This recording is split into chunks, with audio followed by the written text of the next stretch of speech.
Good evening, everyone, and welcome back to Tuesday night clinical conversations. My name is Nancy Abdu. I'm the founder and the CEO of the Australian Dermal Laser Institute. And I've got a question for you. So, would you tattoo foundation into your client's face? Because biologically, that's closer pretty much to what the BB glow is more than what people actually realize. But before I dive into tonight, I just want to quickly say if you value this kind of education, transparency, and honest clinical discussion in our industry, I would truly appreciate your support. Tedley has been nominated for Wholesaler of the Year. And if you believe wholesalers should educate, not just sell, not just promote their products, and that's it. And if you believe that clinics deserve long-term support, not just transactions, or if you believe in raising the standards across the aesthetics industry, then please take a moment to vote for us. The link will be in the comments below. So let's talk BB Glow. So let's start with that. If you're new here, like I said, I'm Nancy Abdu from the Australian Dermal Laser Institute. And every Tuesday at 8 p.m, I go live to break down trending topics in aesthetics and also from a clinical and biological perspective, not emotionally, not reactively, but professionally. So tonight's topic, like I said, is a BB glow, and I'm going to touch on the glass skin facial or the glass skin craze as well. But let's just touch on BB glow first. We know it's popular. It photographs so beautifully. Clients ask for it, and some therapists actually love it. But the question is, are we improving skin biology, or are we actually just disguising it? So let's remove the marketing language just for a moment. BB glow is not regenerative. It is not collagen stimulating, so don't get it confused with microneedling. It's not corrective skincare. It is the infusion, however, of a tinted serum or a tinted liquid containing pigmentation into the dermis via microneedling. I'm hoping everyone can hear here. And before I continue, let's just quickly check. Okay, no comments, all good. So it's essentially a semi-permanent cosmetic camouflage. So that's what we're doing. We're not correcting, we're camouflaging. And what's happening biological is pretty simple, actually. We're creating a controlled trauma through the microneedling, and at the same time, we're introducing pigment particles into the skin. And so these particular serums often contain titanium dioxide. So similar to what PMU artists actually use. So titanium dioxide, iron oxides, and other cosmetic colorants. Normally these ingredients sit on the surface of the skin if it's in actual cosmetic and makeup products, right? However, with your BB glow, they're actually being placed into the skin. Now, I'm not here to criticize therapists who offer it. I'm here to talk about physiology, right? So when we needle the skin, we actually create controlled injury. Again, it's that word control. The controlled is the important bit here. We're creating that injury. That injury triggers an inflammatory cascade. And so with this particular procedure or this treatment, inflammation's not the actual goal. It is the mechanism that initiates healing, yes.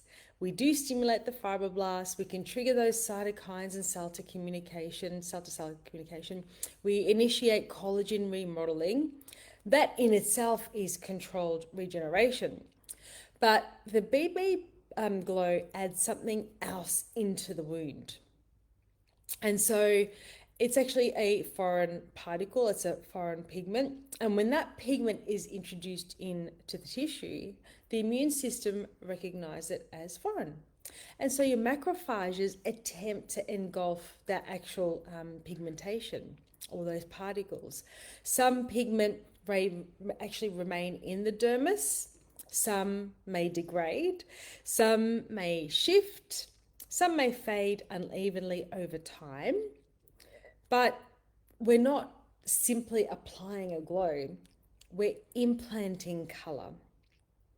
And once something is actually implanted or injected into the skin, you need to think long term, because that's what this is all about. It's actually long term. So let's quickly talk about inflammation. And I know some of you who have had training with me know all about inflammation, but for those of you who don't, short-term inflammation, regulated inflammation is actually beneficial.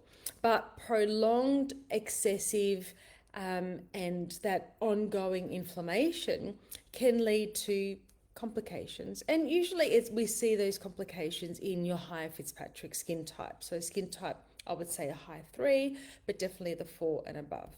If we create trauma and introduce pigment into that melanocyte active skin, what increases?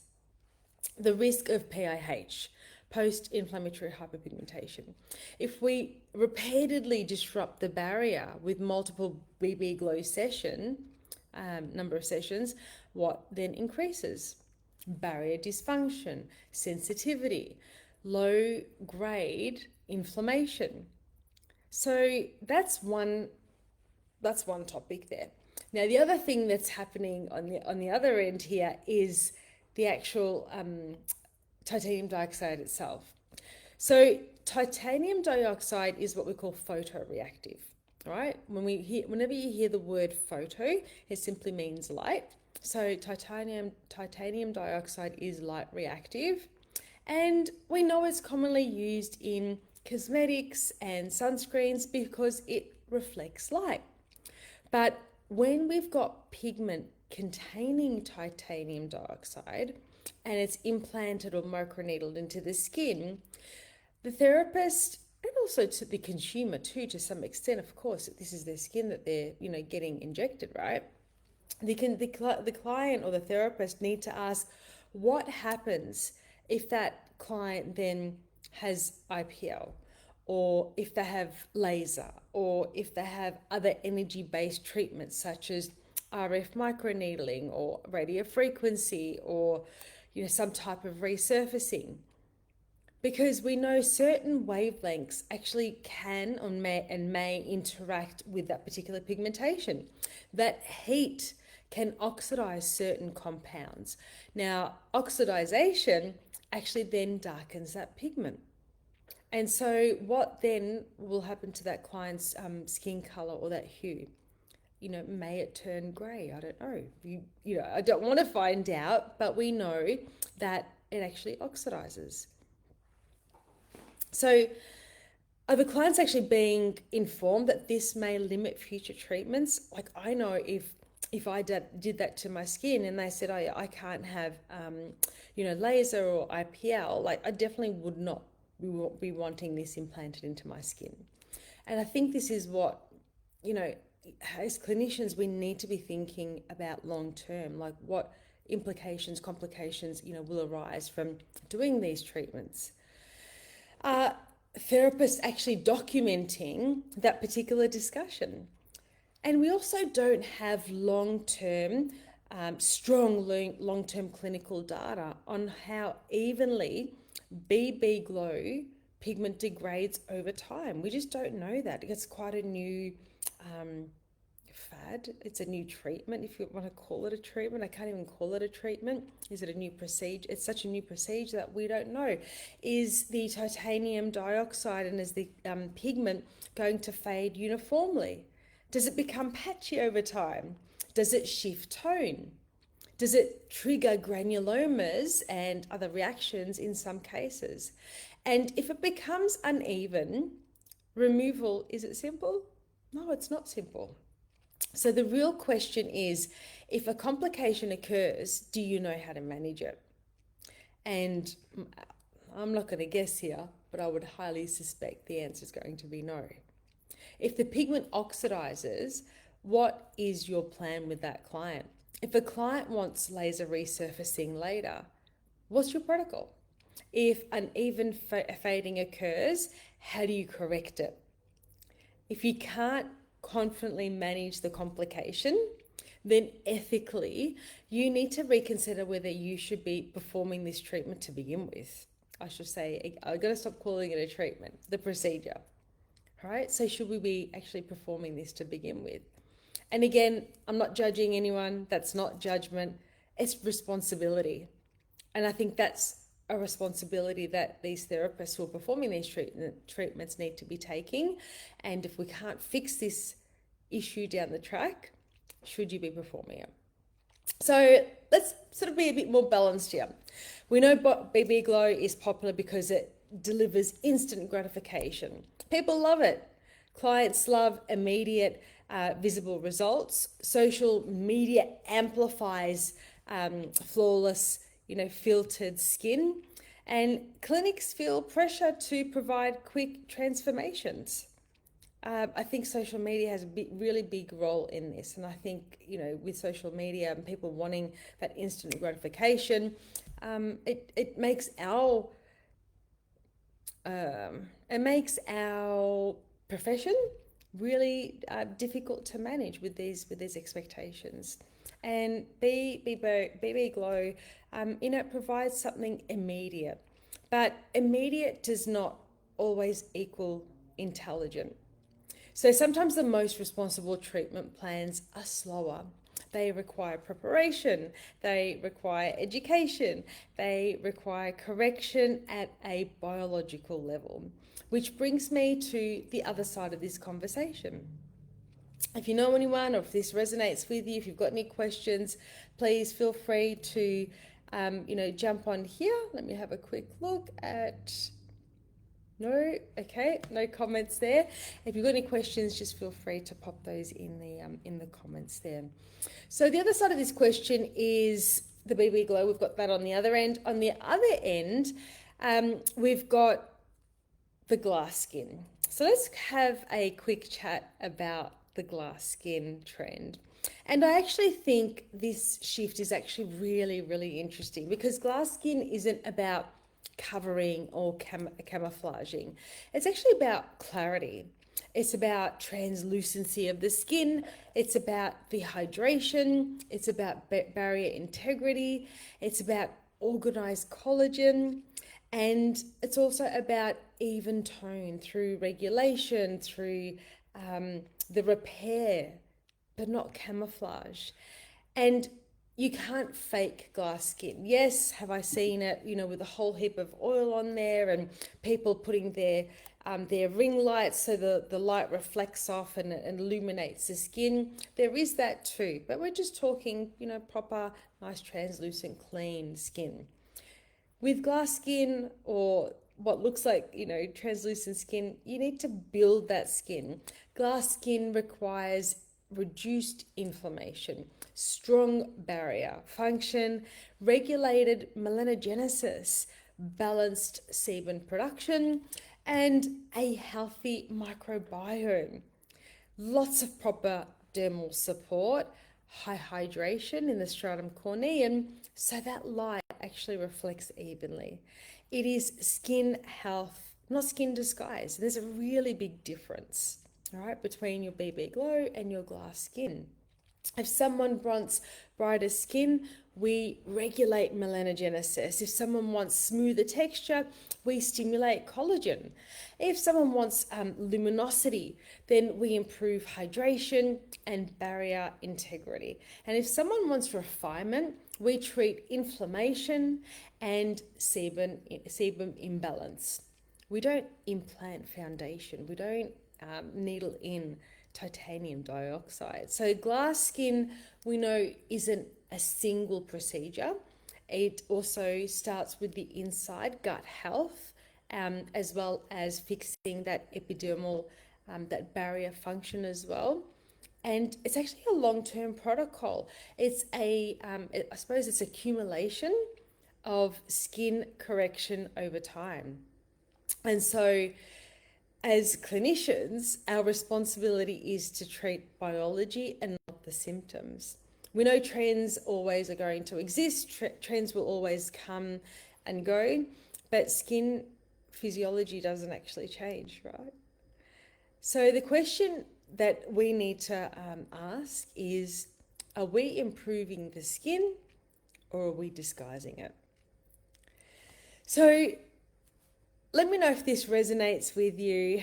And I think I just wanted to touch base and talk about that, because even though it was a trend that was, on the increase, probably I would say around not last year, but the year before, I'm still hearing more and more people performing that particular procedure. And I think there's a big difference between that camouflaging versus correction. And I also feel that the glass skin, a lot of clinicians are going, oh, glass skin, that's not real, it's not true. But actually, it is. It's all glass skin is, having really good skin health, looking at internal supplementation, making sure our clients are taking, their essential fatty acids, zinc, biotin, magnesium, and so forth. So, the skin has the tools to do what it's supposed to do, which is to heal, to stimulate the collagen, and then topically, we want to be giving our clients a vitamin A. And I always think a retinaldehyde is my favorite form of vitamin A because it creates the least amount of reactions, because it doesn't have as many conversions in the skin. I think a vitamin B and a vitamin C to inhibit inflammation or superficial inflammation, to also help with that micro circulation. It helps with the blood flow in the skin and toxin clearance. And so if we're looking at a holistic picture, there's actually nothing wrong with that glass skin. I think it could be possible if we're looking at inhibiting, like I said, that melanogenesis pathway and increasing the hydration and making sure that the barrier is not impaired,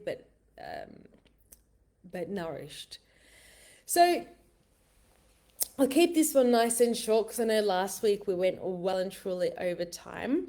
So before I finish tonight, I just want to remind you, if you value this kind of education first approach, I would genuinely appreciate your support.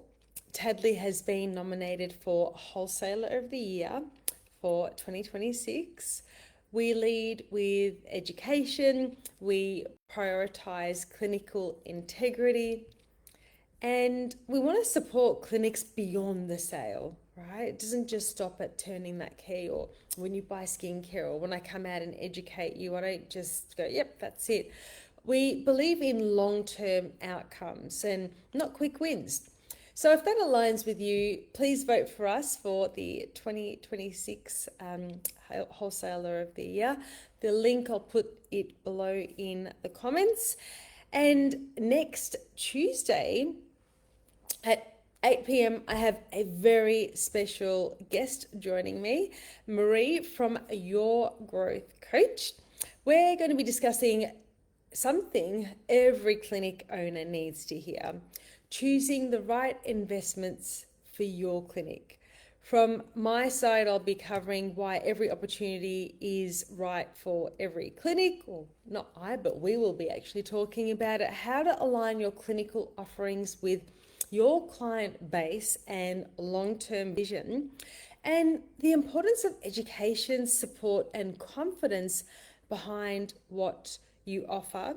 Marie is also going to be delivering or covering avoiding reactive or emotion-driven decisions. How many times have you bought a device or bought in skincare and it's been emotionally driven and you haven't actually really thought it through properly? So making choices that align with both business goals and lifestyle priorities. She's going to be looking at return on investment beyond short-term revenue as well, because the right investments should support strong client outcomes and the kind of business and life that you're building. strategy before spending. So join us next Tuesday, 8 p.m. Thank you for being here. And don't forget to vote the ABR Wholesaler of the Year 2026. And I will be seeing you next week, same time, same channel with Marie. Have a great night, everyone. And I'll see you then. Bye.